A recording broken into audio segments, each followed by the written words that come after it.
My HOA didn't just want to tell me how to live. They wanted the literal key to my front door. And when I refused, they declared war. I've always considered myself a pretty reasonable guy. I pay my taxes, I mow my lawn, I bring my trash cans in on time. When I bought my house in this pristine little suburban neighborhood, I knew there was an HOA. I read the rules, and they seemed standard enough. No cars on the lawn, keep your siding clean, don't paint your house neon pink.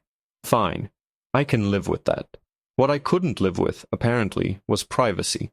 It all started with a beige envelope in my mailbox, sealed with the smug, self-important logo of the Oakwood Creek Homeowners Association. I figured it was the quarterly newsletter or a reminder about the upcoming community picnic. But the letter inside made my blood run cold. It was a formal notice about a new bylaw, effective immediately. Bylaw 74C, Community Emergency Access Protocol. It stated, in no uncertain terms, that every homeowner with an electronic keypad lock was required to register their primary access code with the HOA board. The justification was a load of nonsense about ensuring emergency services could enter if the homeowner was incapacitated, or allowing the architectural committee to perform necessary exterior maintenance inspections if a homeowner was out of town. I read it twice, then a third time, certain I was misunderstanding. They wanted the code to my front door, the digital key to my entire life, my home, my belongings, my security. They wanted me to hand it over to a board composed of Brenda, a retired busybody who once measured my grass with a ruler, Gary, who spends his days polishing his classic car, and Cynthia, whose primary contribution to society seems to be complaining about dog barking on the community Facebook page. I laughed. It was so absurd it had to be a joke. But the next day, Brenda herself was standing on my porch, clipboard in hand, a look of grim determination on her face.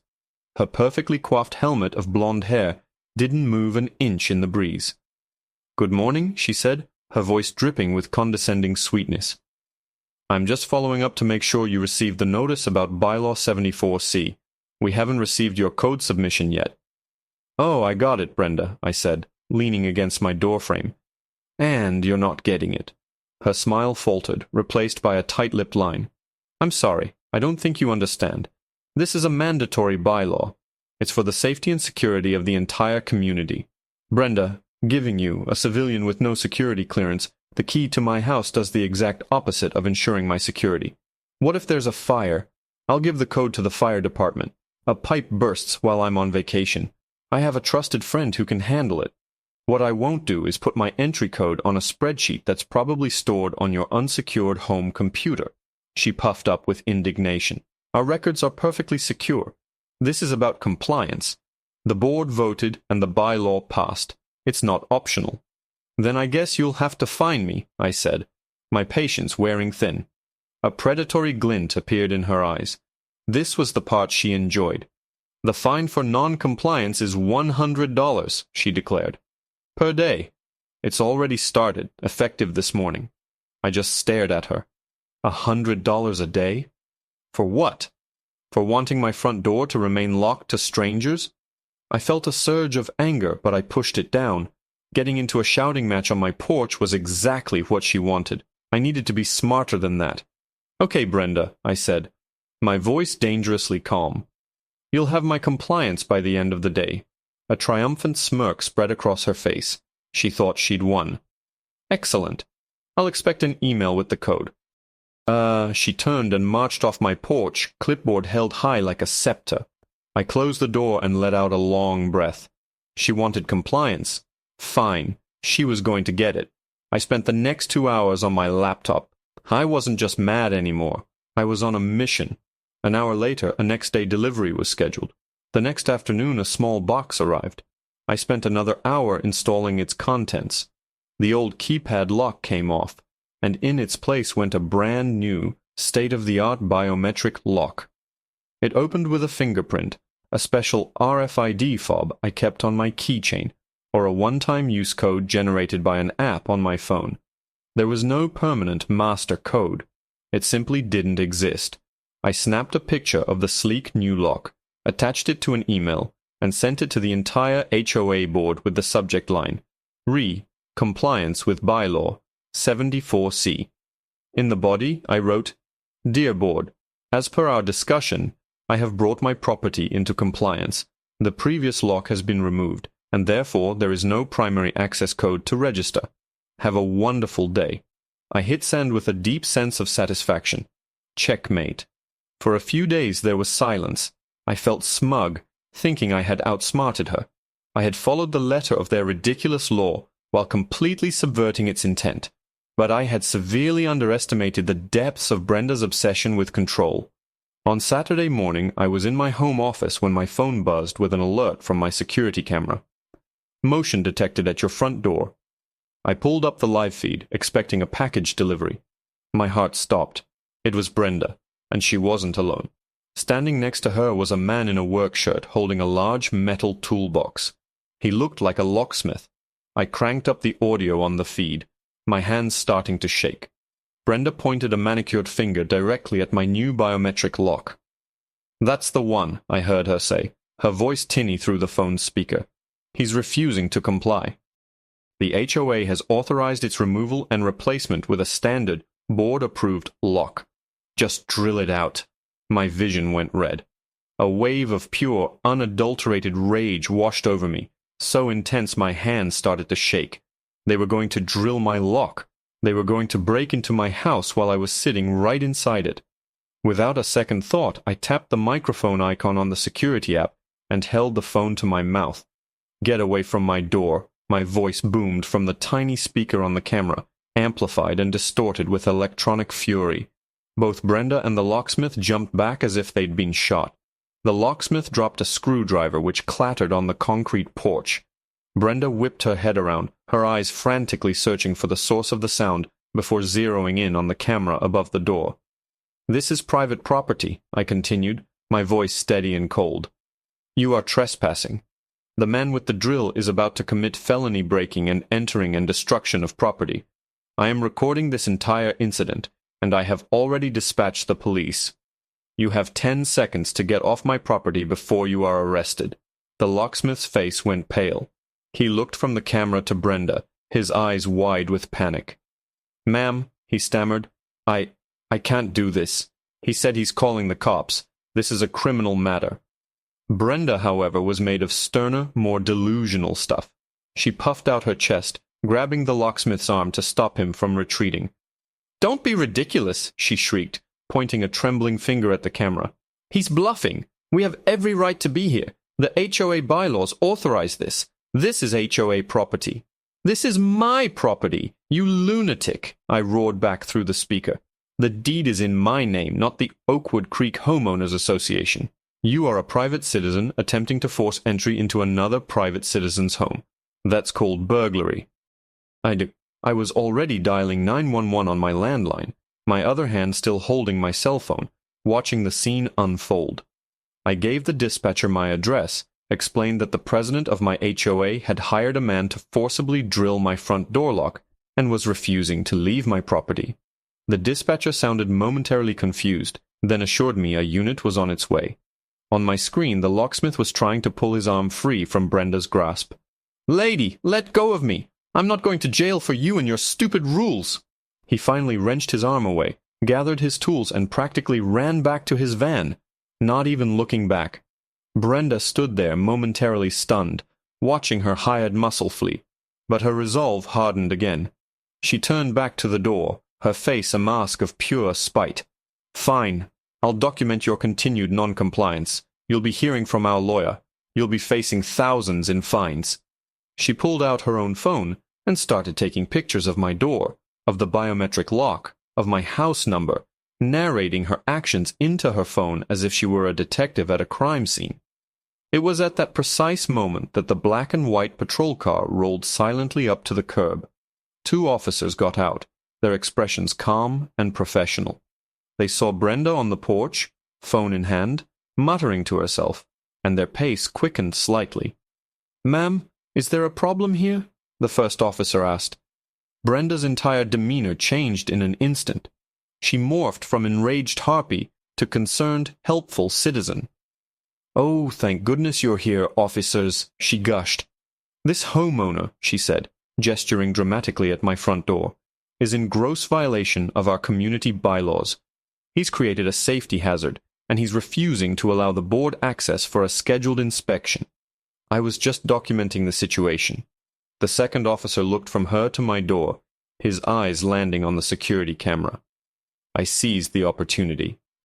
"Officers," my voice called out from the speaker again. "This woman hired a man to drill my lock and break into my home. I have it all on video. She is trespassing and has been told to leave multiple times." The officers exchanged a look. The first one addressed Brenda again, his tone a little less friendly. "Ma'am, did you attempt to have this lock removed?"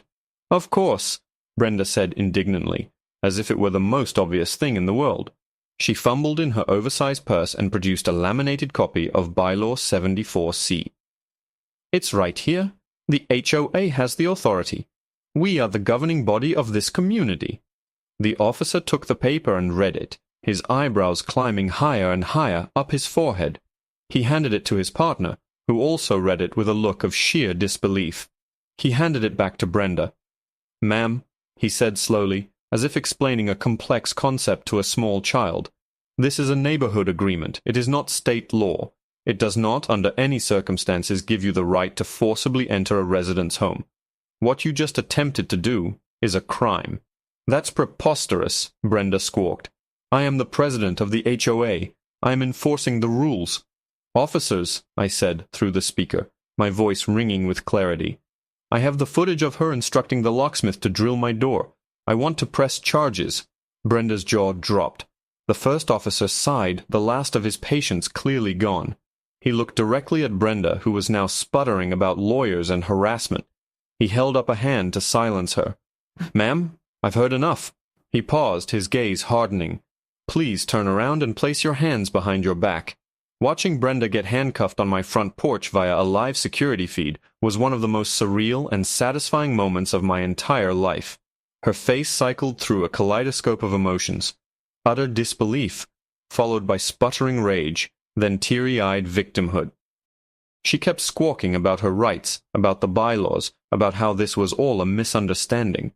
The officers were models of professional detachment, ignoring her protests as they Mirandized her and gently guided her into the back of the patrol car. I finally opened my front door as the car was pulling away. The remaining officer was on my porch, taking a statement from me. I explained everything from the beginning, the ridiculous bylaw, my refusal, my compliance solution of replacing the lock, and the final insane escalation. I downloaded the video clip from my security camera and emailed it directly to his official address, right there on the spot. He watched it on his phone, his expression growing more and more grim. Attempted burglary, conspiracy to commit breaking and entering, property damage. She really went for the whole enchilada, he muttered, shaking his head. "You absolutely did the right thing calling us. An HOA agreement is a civil contract. It gives them the right to fine you or put a lien on your house. It doesn't give them the right to play law enforcement and kick in your door."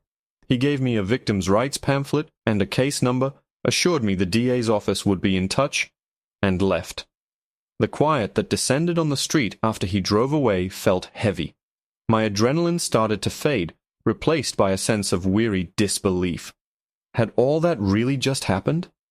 A quick glance at the community Facebook group confirmed it. The story was already spreading like wildfire, though the details were warped into a funhouse mirror version of reality.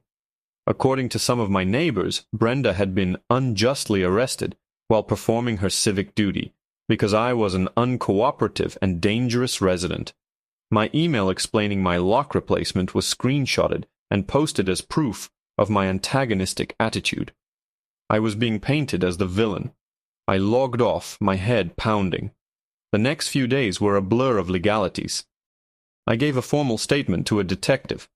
I spoke with a prosecutor from the district attorney's office, who assured me they were taking the case very seriously. Brenda, I learned, had been released on bail, and the HOA's lawyer was already making noise, claiming her actions were authorized by the HOA's governing documents, and that I had created a hostile environment. It was pure insanity. The real bombshell dropped about a week later. I received another official-looking envelope, this time from a law firm I didn't recognize. My stomach twisted into a knot. It wasn't from Brenda's criminal defense attorney. It was from the HOA's lawyers. They weren't just defending Brenda. They were going on the offensive. The letter was a masterpiece of legal intimidation.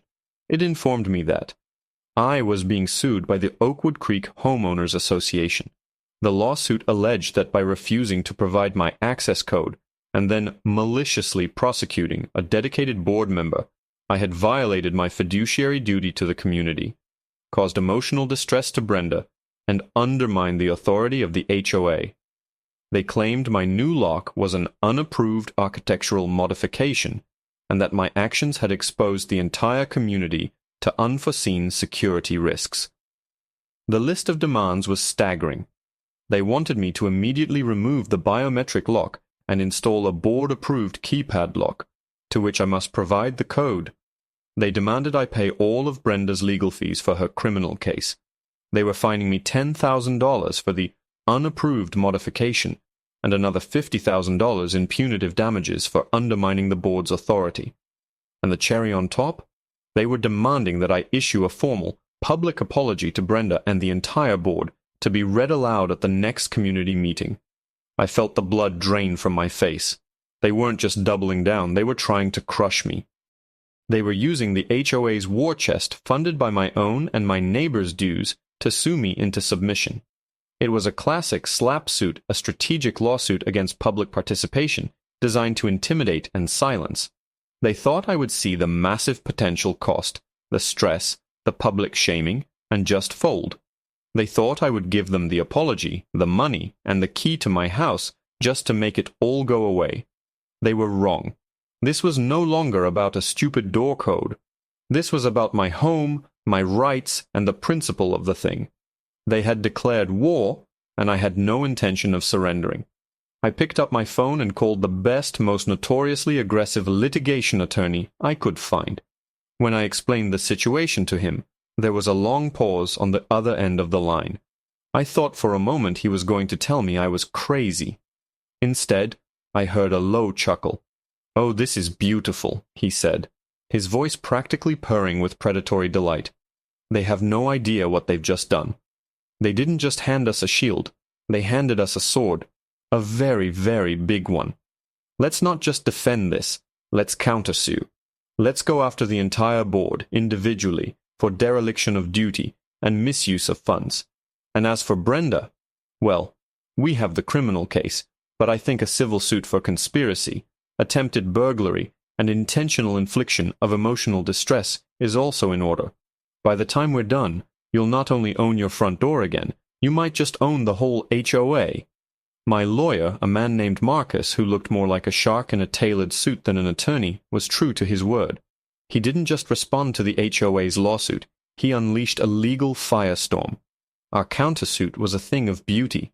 We named not only the HOA as an entity, but every single board member who voted for Bylaw 74C and the subsequent lawsuit, including Gary and Cynthia, as individual defendants.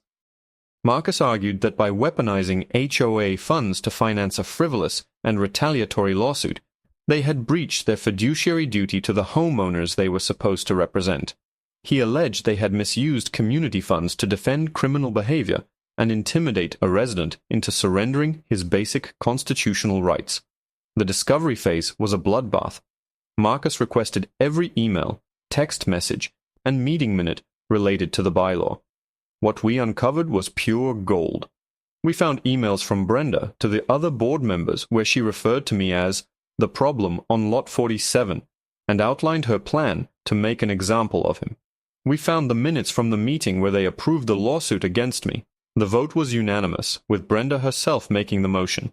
Most damningly, we found evidence that the HOA's lawyer had explicitly advised them against attempting to forcibly remove my lock, warning them it was legally indefensible and could expose them to significant criminal and civil liability. They had ignored his advice, blinded by Brenda's obsession with control. Meanwhile, Brenda's criminal case was moving forward. Faced with the crystal-clear security camera footage and the locksmith's testimony as a cooperating witness, her lawyer quickly realized he had a losing hand. The DA offered her a plea deal. Plead guilty to misdemeanor criminal trespassing and attempted property damage, and they'd drop the more serious charges. In exchange, she'd get probation, a hefty fine, and be required to attend anger management classes. Most importantly for me, the deal included a permanent restraining order. She was legally barred from coming within 500 feet of me or my property. Her reign of terror was officially over. She took the deal, avoiding jail time, but suffering a humiliating public conviction. That conviction was the nail in the coffin for the HOA's lawsuit and the catalyst for our countersuit's victory. The news of Brenda's guilty plea and the details uncovered in our discovery spread through the neighborhood. People were furious. They realized their HOA fees were being used to pay the legal bills for a board that had ignored its own lawyer's advice and supported criminal activity. An emergency community meeting was called, and it was an absolute mob scene. Gary and Cynthia were shouted down. Homeowners demanded their immediate resignation. The board that Brenda had built crumbled in a single evening. Faced with a PR nightmare, a homeowner revolt, and the very real prospect of being held personally liable for massive damages, the remaining board members folded completely. Their lawyers contacted Marcus, desperate for a settlement. Marcus went in for the kill. The terms of the settlement were a total and complete victory. The HOA's lawsuit against me was dropped with prejudice, meaning it could never be filed again. Bylaw 74C was immediately and permanently repealed. The HOA was required to pay every single dollar of my legal fees. They were forced to issue a formal, written apology to me, which was mailed to every single homeowner in the community. And the final, most satisfying term. The HOA's insurance paid out a substantial six-figure settlement directly to me for the harassment and emotional distress.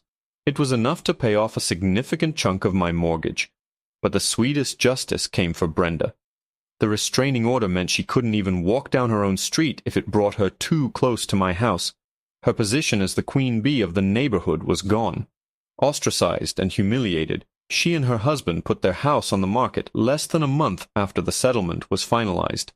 The last I saw of her was the back of a moving truck heading down the street, a quiet and ignominious end to her reign. An interim board was established comprised of reasonable people who were horrified by the old board's actions. Their first order of business was a complete overhaul of the bylaws to prevent any such overreach from ever happening again. I'm now on a first-name basis with the new board president. We share a laugh about it over the fence sometimes. My biometric lock is still on my door, a silent testament to the battle I won. I have my privacy, my security, and the quiet satisfaction of knowing that I stood my ground. Every now and then, I'll see a new family moving into the neighborhood, and I make a point of welcoming them. I tell them it's a great place to live, with great neighbors, and I tell them that if they ever get a beige envelope in their mailbox that seems unreasonable, they should give me a call. Because in Oakwood Creek, we learned the hard way that a person's home is their castle, and not even the HOA has the right to demand the keys.